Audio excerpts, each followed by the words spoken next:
Allah. Ini kekuatan kemerdekaan, nikmat kemerdekaan adalah daripada Allah. Apakah pantas kita syukuri dengan berbuat maksiat? Siapa yang tidak suka meraihkan dan merayakan hari 17 Agustus? Semua kita suka. Semua kita mempunyai faham kebangsaan.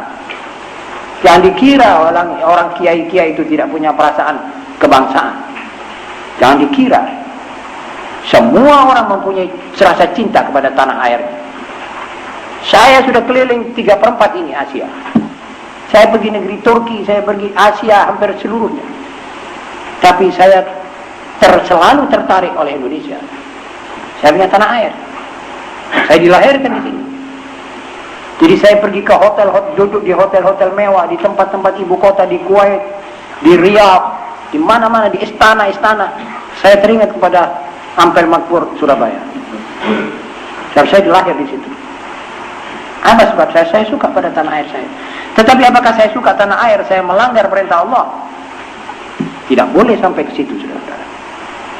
Karena kita semua ini tidak bertahkim kepada Allah, maka ini berjalan di hadapan kita. Mungkin nanti ada pesta pora sepanjang malam. Mungkin ada orkes-orkes dan telanjang-telanjang satu malam. Mungkin orang minum khamr satu genuk karena katanya mau merayakan hari 17 Agustus. Ini orang tidak kenal dirinya. Ma ya'rif nafsah. Man 'arafa nafsah faqad 'arafa rabbah. Ini orang tidak kenal dirinya. Ini orang tidak tahu bahwa dia dhaif. Satu waktu nanti disebet oleh Allah dengan satu bala, dia jerit-jerit. Kalau negara yang merdeka ini digempakan oleh Allah di bawah kaki kita, kita akan jerit-jerit sama siapa? Mana itu orang yang jalan bagi BH waktu 17 Agustus itu? Suruh menolong dia punya tanah air. Pernah ada gempa di Agadir di Aljazair. Itu bumi ini terbuka gini, terbelah. Lalu tertutup lagi. Orang semuanya sudah pada masuk di dalam, ditutup rata. Jadi saudara-saudara, kalau sudah azabullah, kalau sudah air menjadi bala, air itu rahmat. Dan daripada air semua yang hidup akan tumbuh. Tapi kadangkala itu air menjadi bala. Sudah merupakan banjir dan tufan. Mau kemana sudah? Saya pernah hadir banjir di Solo 11 Maret tahun 66. Tahun 66. Menangis kita tidur di atas genteng. Banjir naik 4,5 meter. Kalau saya ingat itu merinding bulu roma saya. Belum apa-apa itu. Dicoba begitu saja oleh Allah, kita sudah pada nangis. Jerit-jerit manusia, ada yang azan, ada yang tolong sepanjang malam. Saudara bisa bayangkan bagaimana pecahnya gunung-gunung di Indonesia. Gunung di Sumatera Barat baru-baru ini, dan gunung di Bali beberapa tahun yang lalu. Bagaimana halnya manusia di sekitar situ, nangisnya, jerit-jeritnya. Saudara-saudara, itu perlu kita perhitungkan. Jadi kalau kita dikasih nikmat kemerdekaan, Tuhan jangan diungkuri. Sujudlah kepadanya sambil bersyukur. Adakan malam-malam tasyakuran. Adakan malam-malam zikir. Kenangilah nikmat Allah ini dengan perasaan prihatin. Jangan seperti orang sudah lupa daratan. Akhirnya negeri kita ini tidak barakah. Tidak ada berkahnya. Anak-anak gadis disuruh keluar semuanya dengan dandan, dengan pakaian sak maunya dia. Karnavalan, ini semuanya bid'ahnya orang barat. Ini sisa-sisa endapan kaum kolonialisme Perancis dan Inggris, Belanda, yang salibis, tidak ada agama sama sekali yang melarang dia orang. Jangan ditiru itu. Saudara-saudara, ini salah satu daripada musibah manusia-manusia yang hidup tidak di bawah naungan Allah dan tidak mau hidup di bawah naungan Allah. Coba mau kan dia tahu jalannya. Ini semua yang kita lihat semua ini, kalau mereka mau hidup di bawah naungan Allah, mereka tahu jalannya, ihdinas siratal mustaqim. Tahu Quran ada di samping mereka, hadis-hadis Nabi ada di samping mereka. Malah kadang-kadang kalau ditegur marah. Apa tidak mau menghormati 17 Agustus? Seperti dia itu saja yang berjuang, orang lain tidak berjuang. Orang lain tidak tahu 17 Agustus, tidak tahu harganya nikmat 17 Agustus. Seakan-akan begitu. Itu salah. Perempuan yang tidak berkerudung kita tegur, dia marah. Kenapa? Tidak ikut punya istri, tidak ikut punya anak.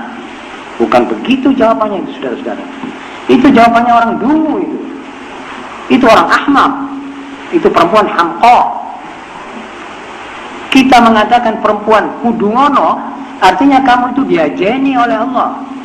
Jangan kamu buka auratmu seperti kamu nantang Tuhan, kamu ngungkuri Tuhan. Itu salah. Kita tegur, wajib. Bagaimana kita tidak tegur? Kamu berkeliaran di hadapan mata kita. Kita tidak tegur, kita salah. Kita tegur, kamu salahkan, tidak apa-apa. Kami terima. Lalu antara perempuan dengan perempuan mengatakan, apa kamu tunggu di rumah? Kamu cuma tunggu laki-laki kok di rumah. Ajib, jadi kamu keluar ini mencari laki-laki. Habis apa tafsirannya? Saya sudah bilang laki-laki, kalau melihat perempuan genit, itu hanya laki-laki yang setara dengan perempuan. Itulah yang mencari perempuan begitu. Kalau laki-laki yang berpikir panjang, yang menggunakan pikirannya, manfakkara, dia tidak akan mencari perempuan genit-genitan di tengah jalan. Yang membagi-bagi senyum simpulnya kepada siapa yang dia lihat. Dan berjabatan tangan dengan siapa yang mengulur tangan. Membonceng sepeda yang mau mengatakan mari bonceng. Naik mobil orang yang bilang sama dia, ayo naik mobilku. Naik. Ayo nginep di penginapan ini. Baik. Orang seperti gini tidak dicari oleh orang laki yang sehat pikirannya. Tidak usah orang keluar jalan untuk mencari suami seperti itu. Itu tidak betul. Orang yang duduk di rumah ini diajeni oleh Allah. Jadi orang yang begitu nanti akan dapat satu manusia lelaki yang zawak, yang cuma melampiaskan hawa nafsunya, melihat ini kelemis batuknya sudah habis, dibuang. Tidak ada lebih dari itu. Kalau orang laki-laki yang mempunyai akal, dia cemburuan, dia tidak mau istrinya jalan begitu nanti kalau sudah jadi istri saya. Itu pikiran asosiasi lelaki yang berakal. Lalu mereka bilang, kenapa kita mesti ada di rumah tangga? Orang bertanya, lah kalau tidak ada rumah tangga kan ini manusia jadi alasan semua. Apa manusia hidup tidak pakai rumah tangga? Coba pikirin saja sebentar, jangan lama-lama memikir. Umat manusia ini, apalagi umat Muhammad SAW, hidup itu mesti ada rumah tangganya. Lah kalau ada rumah tangganya, siapa yang jaga rumah tangga kalau semua pada keluar? Semua pada kabur, ngalangi seperti manuk doro gitu. Siapa yang di rumah tangganya? Jin tak di rumah tangga. Jadi mesti satu ngalah di rumah tangga. Malah itu tugasnya. Itu ditugaskan begitu oleh Allah SWT. Jadi kalau semuanya keluar, laki keluar ngidul, suami istri keluar ngalor, siapa di rumahnya? Jadi tidak perlu rumah tangga sudah, kokot saja rumah tangga tutup, keluarlah masing-masing. Alah hipis. Kalau malam ngantuk, sudah merasa ngantuk di bawah jembatan, ya tidur di bawah jembatan, sudah tidak ada dapat di rumah tangga, tidak perlu ada anak. Itu kaum hipis tidak perlu beranak, sudah ada tempat. Tempatnya alun-alun, jembatan, bawah jembatan, dan di mana dia suka kaki lima. Siapa mau niru begitu? Naudzubillah min dzalik. Orang di rumah tangga, orang terhormat. Terhormat artinya pada satu saat yang gadis dapat jodohnya, yang itu di tempat-tempat yang betul-betul dicari orang, tidak dilihat orang, sebagai ditawarkan. Waliyadzubillah min dzalik. Maaf, saya terpaksa mengatakan begini, karena ini sekarang zaman ini orang kalau bicara tidak ada orang bilang terima kasih, kami ditegur, malah marah. Ada satu orang mengatakan, kenapa saya dilarang pakai sopak, pakai rambut sambungan itu? Apa saya ini istrimu?